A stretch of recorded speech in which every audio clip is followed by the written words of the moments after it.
है आज कौन इकोनॉमिक डेवलपमेंट विषय पचारि है। अच्छा कहल अर्थनीति विकास कहले कौन बुझ अर्थनीति विकास कहले कौन बुझ आर्थिक आर्थिक विकास कहले साधारणतः देशर अर्थनैतिक अभिवृद्धि को बुझाए। देशर मुंड पिछा आय मोट जातीय आय मध्य क्रमागत वृद्धि द्वारा अर्थनैतिक विकास होता है। देशर लोक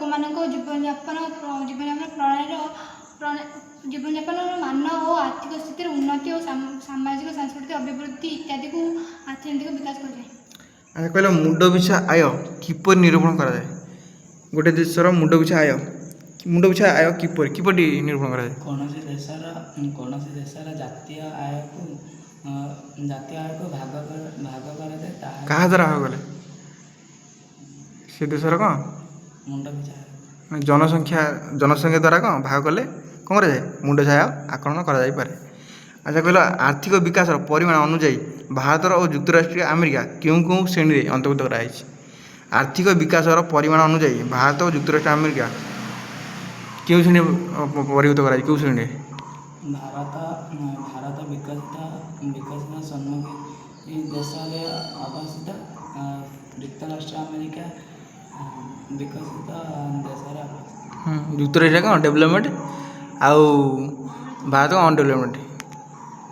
कहल भारत क्यों प्रकार आर्थिक व्यवस्था अनुसरण करिछि भारत क्यों प्रकार अर्थ व्यवस्था अनुसरण करिछि क्यों प्रकार हाँ मिश्रित अर्थ व्यवस्था। जगतीकरण कहले कौन बुझ कहले कौन बुझ भारत विश्व समुदाय सहित वाणिज्य शिल्प और पुंजी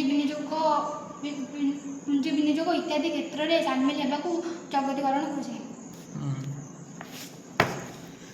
कहल भारत कृषि क्यों मालिकाना अंतर्गत भारत कृषि क्यों मालिकाना अंतर्गत क्यों मालिकाना घर मालिक। अच्छा कहले आर्थिक उदारीकरण नीति भारत में केबे प्रचलन होता आर्थिक उदारीकरण नीति भारत केबे प्रचलन केबे 1991। अच्छा विश्व वाणिज्य संगठन केबे और क्यों होता विश्व वाणिज्य केबे 1995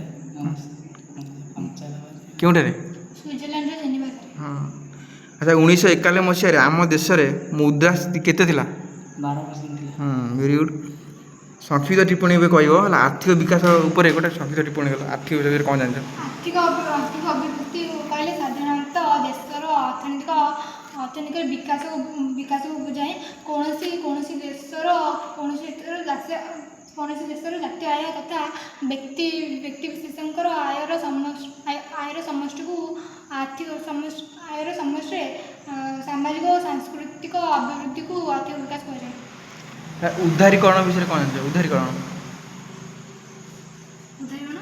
उदारीकरण ता विषय गोटे संक्षिप्त टिप्पणी उदारीकरण जमी आर्थिक विकास उदारीकरण अच्छे कौन नूतन अर्थनैतिक नीति अनुसार 1991 मसीह उदारीकरण नीति प्रचलित होची। या अनुसार शिल्प प्रतिष्ठान क्षेत्र में या अनुसार शिल्प प्रतिष्ठान क्षेत्र में सरकारी कटकणा एवं आमदानी और रप्तानी